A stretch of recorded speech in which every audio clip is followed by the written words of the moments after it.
Welcome to the second devlog for the Friendliest Skunk. In this episode, we'll be grinding out the rest of the mechanics. First are the bees. These are partially hostile enemies. When you stink, they'll mostly ignore you, but when you have collected the flower, they will chase you to the end of the world to steal it from you. Our idea is that this opens up some cool asynchronous level design, where your way back through a level can never be the same.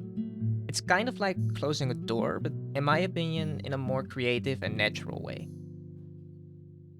Next, we have three kinds of power-ups.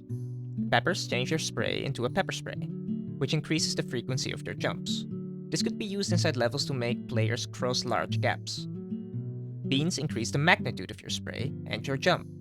And apart from looking very cool, it enables the player to jump on high platforms. But because the radius is bigger, your spray can also more easily hurt friends, which causes you to lose.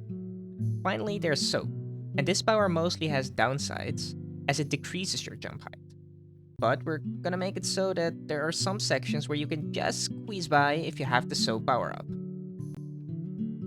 I didn't know something as trivial as a cardboard box could look this cool, but our artist did a wonderful job.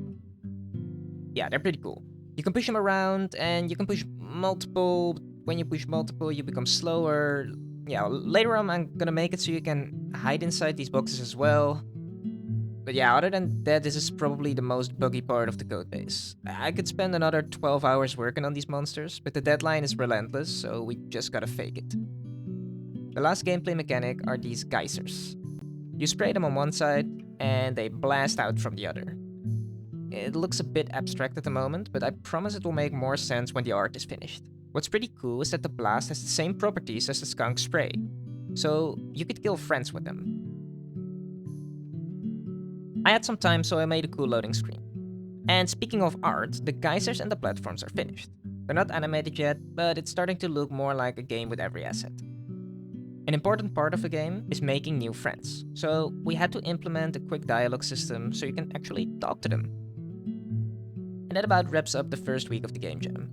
All the mechanics are finished, or at least deemed sufficient, so the focus for the next 2 to 3 days will be on the integration of the music and animations. After that comes level design and playtesting. The team is on fire, and I think that we're doing great. With the deadline drawing closer, I won't have time to record, so the next devlog is going to be a showcase of the finished submission, I hope. Be on the lookout for that. I promise it's going to be amazing. Take care, and see you next time.